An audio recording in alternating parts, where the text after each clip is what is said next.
शादी किसी भी लड़की के लिए एक दूसरे जन्म की तरह होती है, क्योंकि शादी के साथ साथ लड़की को अपना घर, जहां वो बचपन से अभी तक पली बड़ी है, उस घर को छोड़कर अपने नए घर यानी ससुराल में जाना पड़ता है और कई तरह की एडजस्टमेंट्स भी करनी पड़ती हैं।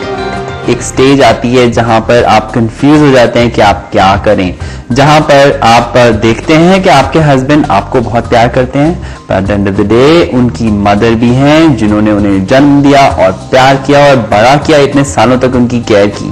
तो अब किस तरह से आप इस सिचुएशन को बैलेंस करें?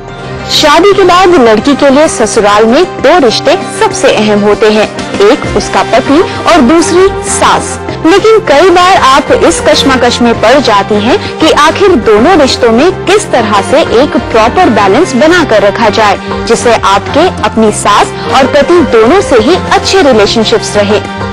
आपको अपना रिश्ता तो मेंटेन करना ही है अपने इन लॉ से, जहां पर एक नया रिश्ता है, जहां पर एक हायरार्की है, जहां पर वो सब पहले के सिस्टम्स हैं। तो आपको एक तरह से मैं सबमिसिव नहीं कहूंगा, बट मैं कहूंगा कि आपको एक्स्ट्रा एफर्ट लगाना है उनके साथ मर्ज होने का, उनके दिल जीतने का। हमें हमेशा रिश्तों में बैलेंस बनाकर चलना चाहिए, किसी भी रिश्ते को दूसरे से कम नहीं समझना चाहिए। जिंदगी में सभी रिश्ते इम्पोर्टेंट होते हैं, हमारी जरा सी चूक का हमें बहुत बड़ा खामियाजा उठाना पड़ सकता है। लड़की जब उस घर के एटमॉस्फेयर को नहीं समझ पाती है या उन सब के जो रीति रिवाज हैं उसे वो अच्छे नहीं लगते हैं या खटकते हैं या डिफरेंट लगते हैं, तब वो एक सेंस ऑफ रिजेक्शन में जाती है एंड अल्टीमेटली उसी का ही नुकसान होता है। Because finally parent in laws उसको जब कंट्रोल करने की कोशिश करते हैं या जब हस्बैंड्स ये देखते हैं कि हमेशा ये मेरे पेरेंट्स के बारे में गलत कह रही है या इसको सब कुछ ही गलत लगता है, तब हस्बैंड और वाइफ दोनों के बीच में झगड़े होते हैं। अगर आपको लगता है कि आपकी तमाम कोशिशों के बावजूद भी आप अपनी सास और पति के साथ रिश्तों में संतुलन नहीं बना पा रही हैं, तो कुछ बातों का ध्यान रखकर आप इन रिश्तों को बेहतर बना सकती हैं।